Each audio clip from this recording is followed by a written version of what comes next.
Puji Tuhan. Halo, halo, halo Lakewood dan Amerika. Senang bisa kembali lagi bersama Anda semua. Sekarang, bisakah Anda menaikkan pujian untuk Yesus lebih lagi? Seseorang yang benar-benar telah membuat semuanya ini terjadi. Amin.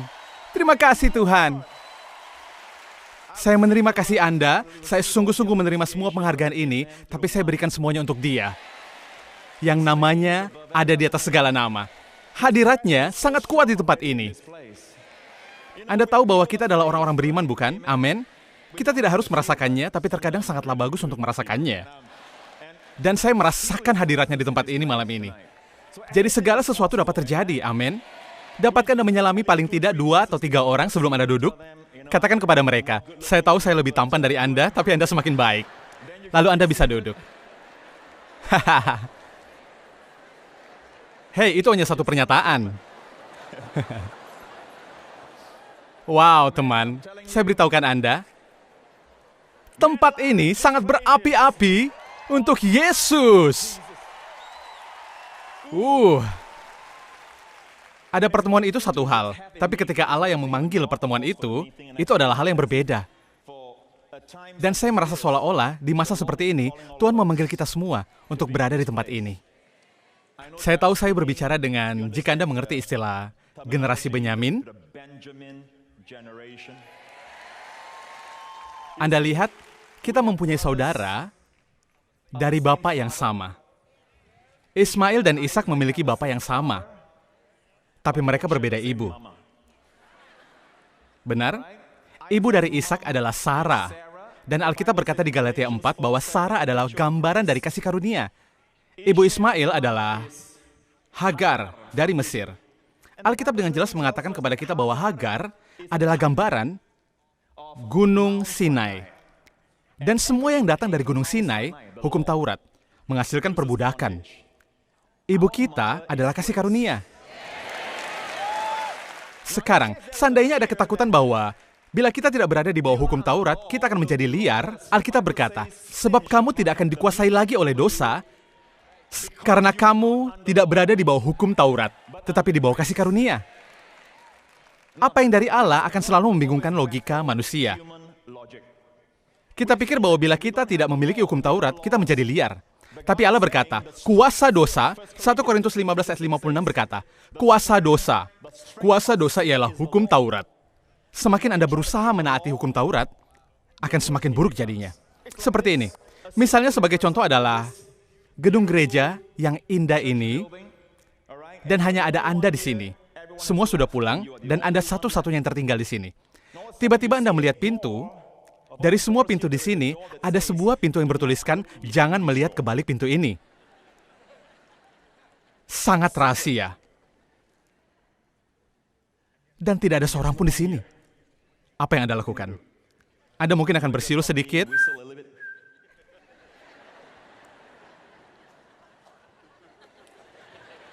Ada sesuatu tentang pintu yang lainnya tidak menggoda Anda.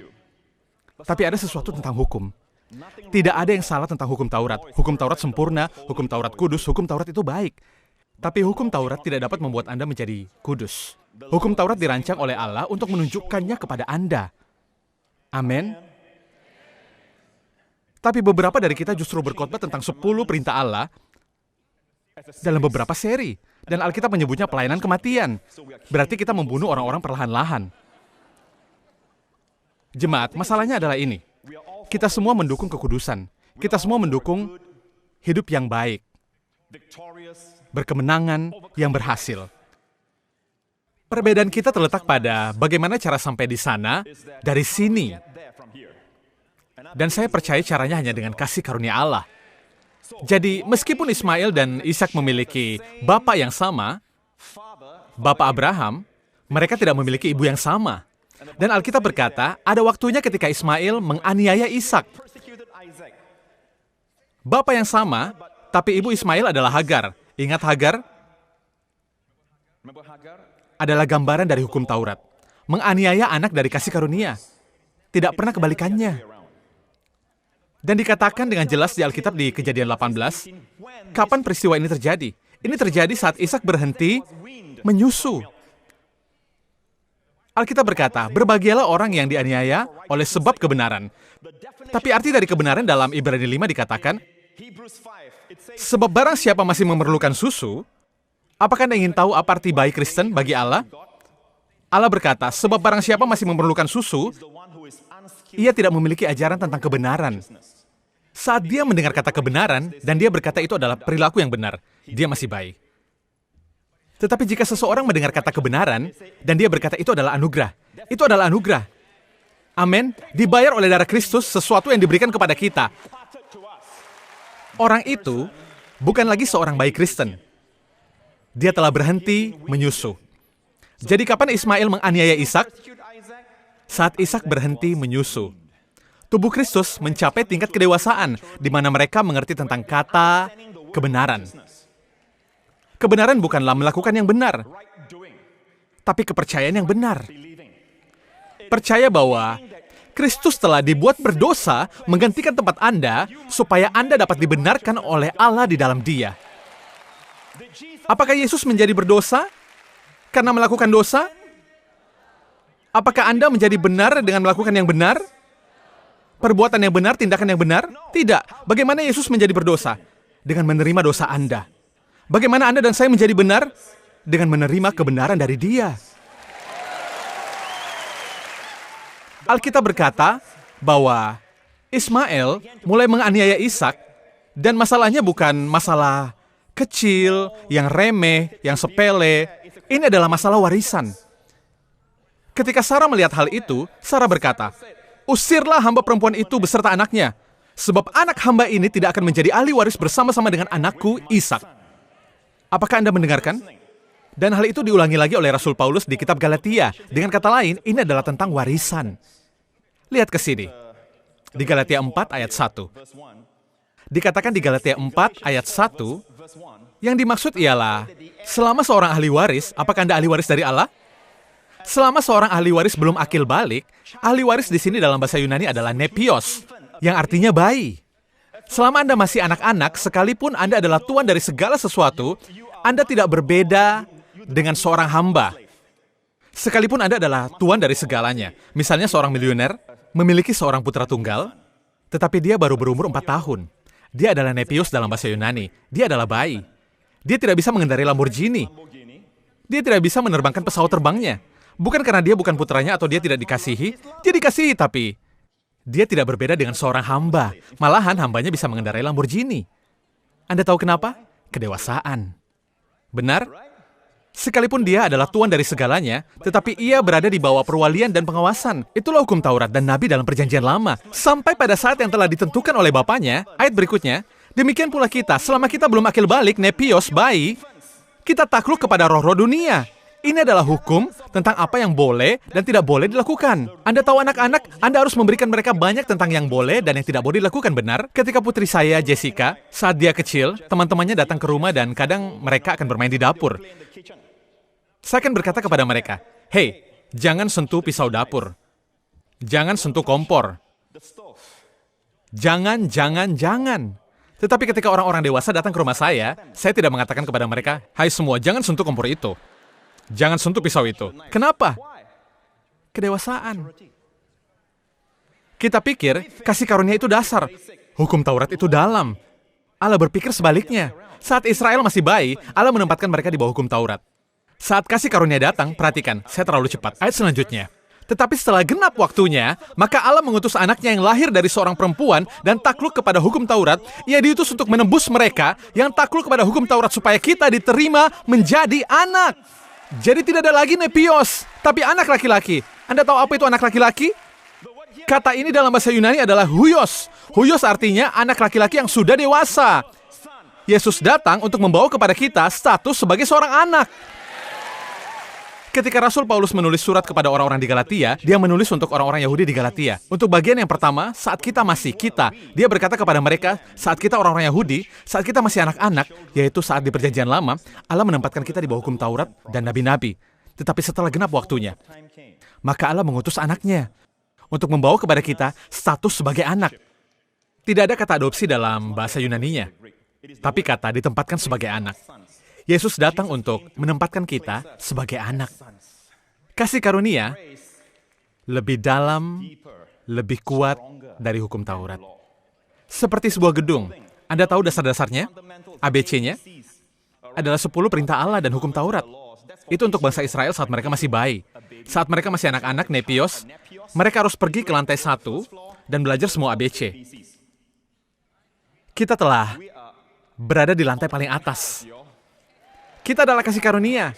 Kasih karunia lebih tinggi dari hukum Taurat. Amin. Hidup di luar kasih karunia bukan ketika seseorang lari bersama sekretarisnya. Ya, itu adalah dosa. Itu adalah salah.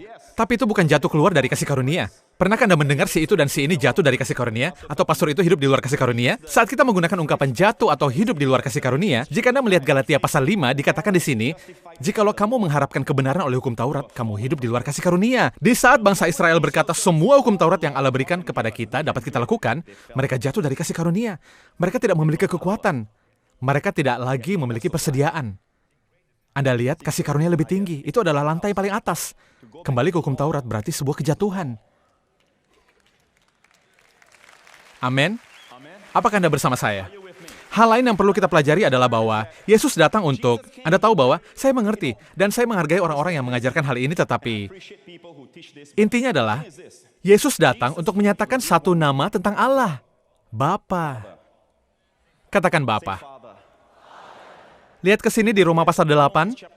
Sebab kamu tidak menerima perbudakan yang membuat kamu menjadi takut lagi, tetapi kamu telah menerima roh yang menjadikan kamu anak Allah, Huios. Oleh roh itu kita berseru, Ya Aba, Ya Bapa. Sekarang Roh Kudus dengan sengaja, dengan terbuka, menolak memberi izin kepada para penterjemah untuk hanya memakai kata dari bahasa Yunani, pater. Pater adalah Bapa. Tetapi Roh Kudus dengan sengaja meninggalkan kata dari bahasa Ibrani dan Aram yaitu Abba. Yesus berbicara bahasa Aram pada zamannya. Abba bukan ayah. Oh ayah. Melainkan kata Bapa. Bapa. Hanya mereka yang memiliki roh sebagai anak. Anda lihat di Roma 8 dikatakan, sebab kamu tidak menerima roh perbudakan yang membuat kamu menjadi takut lagi. Kenapa dikatakan membuat menjadi takut lagi? Roh perbudakan yang membuat kamu menjadi takut lagi bukanlah takut ular atau takut akan kejahatan. Tidak ada hubungannya dengan itu. Ini berhubungan dengan takut akan Allah. Konteks keseluruhannya adalah, sebab kamu tidak menerima roh perbudakan dari perjanjian lama lagi, tetapi kamu telah menerima roh sebagai seorang anak, yang dengan itu kamu berseru, Abba, Bapa. Dan tahukah Anda? Anda mungkin memiliki masa kecil yang suram. Anda mungkin tumbuh di dalam keluarga di mana ayah Anda telah menganiaya secara fisik atau emosional. Tapi dengarkan, Allah Bapa tidak seperti itu. Dan Ia ingin menjadi Bapamu. Saya tidak peduli Anda berpikir telah berumur, Anda akan selalu menjadi anak. You will always be a child in His eyes. Seolah-olah Allah sedang berkata kepada Anda, You will always be a child in my eyes. When you need some love, my arms are open wide. And even when you're growing old, I hope you realize you will always be a child in my eyes. Amin. Jika kita bisa tinggal saja dalam hadiratnya, bahkan ketika kita tidak memiliki doa, dan doa kita hanyalah, Allah Bapa, Allah Bapa. Saya katakan ini kepada Anda, rasa takut, bersalah, depresi akan lulus seperti mentega di hari yang panas dalam kehadiran Allah Bapa. Bahkan ketika Anda tidak bisa, Anda tidak harus pasti berbicara. Cukup katakan Allah Bapa, Allah Bapa. Jadi, kita sekarang memiliki status anak. Kita memanggil Allah Bapa. Abba Bapa. Kita merasakan kasih-Nya. Ketika Anda berkata Bapa, Anda merasakan kasih-Nya. Tidak apa-apa berkata Allah. Tolong jangan salah mengerti saya. Kadang-kala seperti yang Anda tahu, ayah Anda bisa menjadi seorang hakim yang terkenal atau apapun itu. Saat Anda berada dalam persidangannya, Anda bersikap sopan walaupun dia ayah Anda. Dan Anda memanggil dia dengan yang mulia. Benar? Anda dapat memanggil Allah saat penyembahan. Ada saat di mana saya memanggil dia Elohim, atau saya berkata El Shaddai, kadang saya berkata Allah Maha Besar. Tapi saat Anda kembali ke mode default Anda, dalam hubungan Anda dengan Allah, maka itu akan selalu Bapa. Hakim itu adalah Bapakku. Dia mungkin akan memberikan hukuman kepada orang lain, tapi dia adalah Bapakku. Dia mengasihiku. Apakah Anda bersama saya? Amin. Orang-orang berkata, tapi Pastor Prince, kita memerlukan lebih banyak khotbah di mimbar melawan keduniawian. Generasi muda kita semakin duniawi, dan ada keduniawian masuk ke dalam gereja. Apa itu keduniawian? Cara mereka berpakaian. Inilah definisi Alkitab tentang keduniawian. Alkitab berkata semua yang ada di dunia ini, keinginan mata, keinginan daging, dan keangkuhan hidup, itulah keduniawian. Keduniawian itu bukan tentang penampilan luar, melainkan kesombongan, hawa nafsu, itulah keduniawian. Tapi tahukah Anda kenapa orang-orang memanjakan diri dalam semuanya ini? Apakah Anda ingin tahu diagnosa Allah tentang kenapa orang-orang terlibat di dalam dunia? Kenapa orang-orang percaya sepertinya tidak bisa luput dari dunia? Ya, kita hanya perlu mengatakan kepada mereka jika kita dapat mengatakan kepada mereka untuk berhenti menjadi duniawi, berhenti berhawa nafsu, maka Yesus tidak perlu datang. Hukum Taurat sudah memerintahkan itu kepada mereka. Apakah Anda ingin melihat prognosa Allah? Diagnosa Allah dan resep untuk keduniawian? Lihat kata sini di 1 Yohanes. Dikatakan, janganlah kamu mengasihi dunia dan apa yang ada di dalamnya. Jika seseorang mengasihi dunia, sekarang apa diagnosa Allah? Jikalau orang mengasihi dunia, maka kasih dari Bapa tidak ada di dalam orang itu. Sekarang, saya ingatkan Anda. Bukan kasih untuk Bapa, tapi kasih dari Bapa. Bukan untuk. Saya tidak bermaksud untuk mengajari orang Amerika bahasa Inggris, oke? Tapi tahukah Anda, kasih dari Bapa, bukan kasih Anda kepada Bapa. Ya, kamu harus mengasihi Bapa dan menghindari hawa nafsu dunia ini. Tidak, melainkan pewahyuan tentang betapa besar Bapa mengasihi Anda. Itulah yang akan membuat orang-orang mengalahkan dunia, yaitu hawa nafsu dari mata dan kesombongan hidup. Karena kurangnya pewahyuan akan penyingkapan kasih Bapa. Dan Allah membangkitkan pelayanan seperti Joel di mimbar ini, menyatakan kasih dari Bapa, memberi harapan pada banyak orang. Dan coba tebak, orang-orang menjadi tidak duniawi tanpa disengaja. Mereka keluar dari hawa nafsu kedagingan dan hawa nafsu dari mata dan kesombongan, memberikan kemuliaan kepada Allah tanpa disengaja. Amin. Yesus berkata seperti ini, dan saya akan mengakhiri dengan ini. Yesus berkata, waktu cepat berlalu, bukan? Ini hanya pembukaan. Di dalam doa imam besarnya, Yesus berkata, aku telah menyatakan namamu kepada murid-muridku. Nama siapa itu? Itulah nama Bapa. Aku telah menyatakan namamu kepada semua orang yang engkau berikan kepadaku dari dunia. Bukan El Shaddai. Orang Yahudi tahu El Shaddai. Orang Yahudi tahu Yehova. Mereka tahu Adonai. Mereka tahu Elohim. Nama itu adalah Bapa. Seolah-olah dia kembali dan melapor kepada Bapa, Bapa, aku telah menyatakan namamu. Lanjut ke bawahnya, Anda akan melihat Yesus berkata, dan aku tidak lagi di dalam dunia, tetapi mereka masih ada di dalam dunia. Dan aku datang kepadamu, ya Bapa yang kudus, peliharalah mereka dalam namamu, yaitu namamu yang telah engkau berikan kepadaku. Apa Anda tahu apa artinya? Kata pelihara dalam bahasa Yunani di sini adalah terio. Terio adalah untuk melindungi dari cedera atau kehilangan. Untuk melindungi dari cedera atau kehilangan.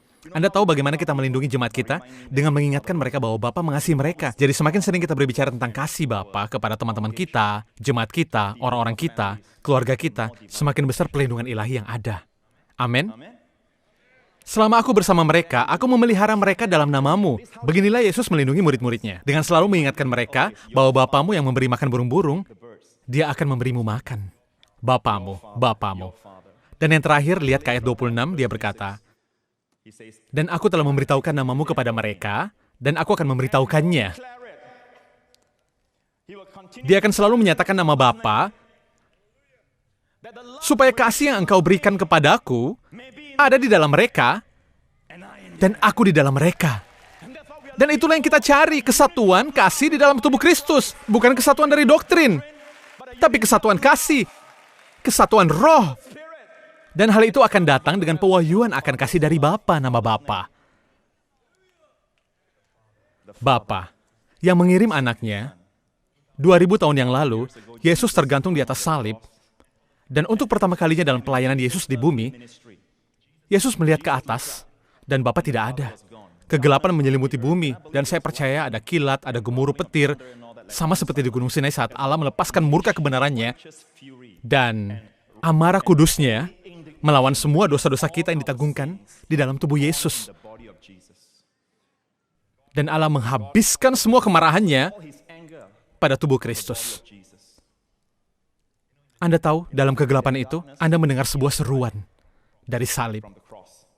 Eli, Eli, Allahku, Allahku, mengapa engkau meninggalkan aku? Untuk pertama kalinya dalam pelayanan Yesus di bumi, dia memanggil Bapaknya sebagai Allahku. Padahal dia selalu memanggilnya Bapa. Kenapa? Supaya Anda dan saya, jangan lupa, bahwa dia mengambil tempat kita, agar kita dapat mengambil tempatnya. Kita bisa berseru, Bapa, Bapa, kenapa engkau sangat memberkatiku? Haleluya! Amin! Dia mati untuk memberikan hak kepada Anda untuk memanggilnya Bapa.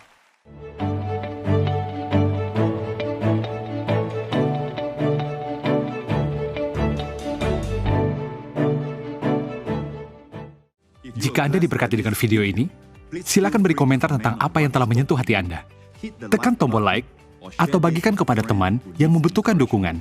Jangan lupa untuk subscribe jika Anda tidak ingin ketinggalan video-video terbaru dari saya. Terima kasih telah menonton, dan sampai jumpa lagi segera.